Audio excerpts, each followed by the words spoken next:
March, the time of hares and madness, and it's also the time of things starting to come out of hibernation, even me some days. It's also this month we celebrate World Sleep Day, one of my favourite days and something I'm still getting a lot of practice in over.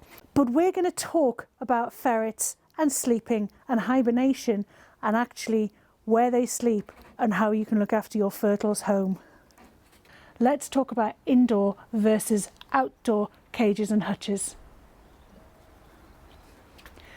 So here we have an outdoor hutch. Now this one we actually ready made ourselves.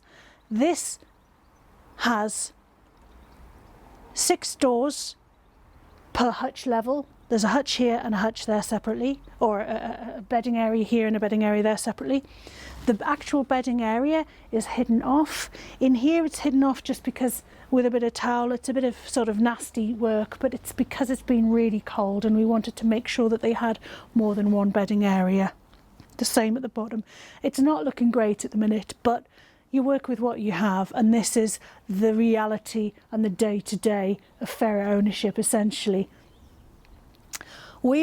All of these will open, so this opens up that way, that side opens up that way, and this side comes down as well fully, so we can get full access to these cages. And that's really great because you want to be able to clean these out properly, fully, and even for me, in between different borders, steam cleaner in there, properly cleaning it out and making sure it's good to go for the next fertile phase.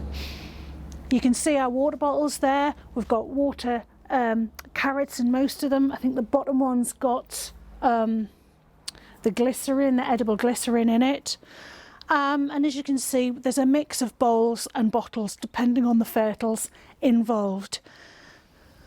The bedding areas where they sleep, it's hidden off, and that's where we've got a lot of toweling and not as much of the man-made fibres. They will be fine out here. When it's really cold, we have old sails from sailing boats that we were given, and they get pulled down over it and help protect it on very, very cold weather. And similarly, I don't know if you can see these in shot, but these are where we can hang the sails from as well to protect them. There's one there as well, you probably won't see that one, and that's where we can hang the sails as well to protect them from the sun. So we're not just trying to garrote people, although that is a secondary motivation. So outdoor hutches, as long as they're set up right and they still have everything that the fertile needs, you're great to go. Just remember though, your ferret as much as anything needs stimulation. So if they're outdoors, make sure you're giving them a great yard with lots of fun things to play with. They'll love you forever. So then, indoor cages. This is a Ferret Nation cage. It's specifically designed for ferrets, as the name might suggest. You can get other ones that aren't Ferret Nation. This here isn't a Ferret Nation cage, but it is different in that the Ferret Nation, I can open both doors fully and get right in there. I can lift this out fully and clean it if I want to. The non-Ferret Nation cage, I'm only able to open one door. I can, however, get the base out by pulling it this way, so that isn't too bad, but it can still be a bit awkward depending on what you're doing. Hey Archie, or you Barry? Not entirely sure. Let's go back to this cage. So then, what do you need in a cage? A lot of people will have covers on here and covers on here. Much as it's lovely, and it does look lovely, my boys will have that covered in poop in about a day. And I just cannot be cleaning all the time. So sadly, for all it doesn't look as good, we tend to just have them like this. They'll get cleaned regularly, and then they'll get a deep clean. Every cage gets a deep clean, and I usually use Mistral for that. Here's your nest box. Again, a bit dirty because they're boys. And here you have the day bed, and as you can see, they're all in the day bed today. But late at night or early in the morning, you'll find them probably in the nest box. And then you've got the water bowl. You don't need to worry so much. That actually needs cleaned down. You don't need to worry so much about water bowls because they're indoors, you know. But notice how this is cotton, because there's 4 of them in there. This is the cotton side I have there rather than this lovely furry side. But it's just as good for them. Hey Bangs, hey Spooks, hey you. There's 4 in there, promise. There's a little one in there somewhere. I just gotta find him. Who's trying to kill my little man? There we go. Hey Spooky. Are you gonna let go? Sleepyhead? Thank you. Just by the by, you can see that didn't penetrate. That is one from somebody else. But he's just half asleep still, and they just explore with their teeth.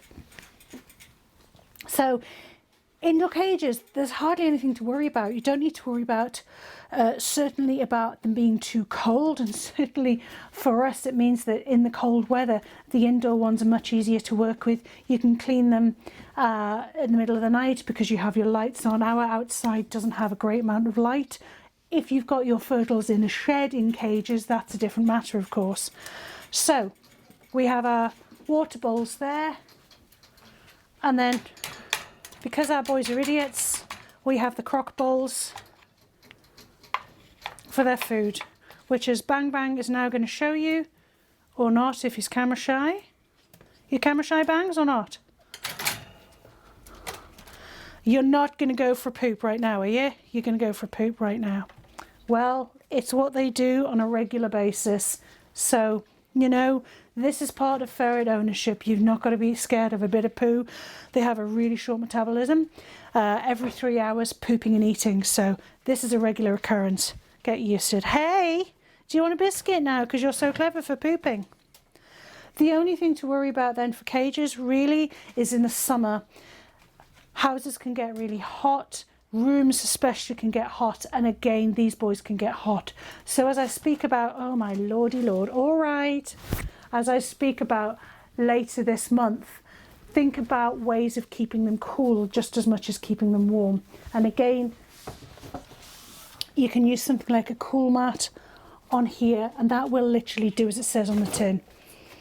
So indoor versus outdoor, it really depends. It depends what space you have, what you're available, what you can afford.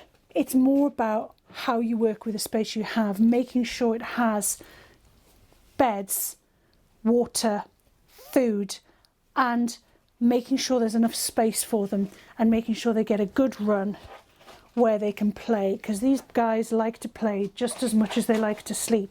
And this one is really wanting mummy to turn him around so he can wipe his wiener on my dress. Oh yeah.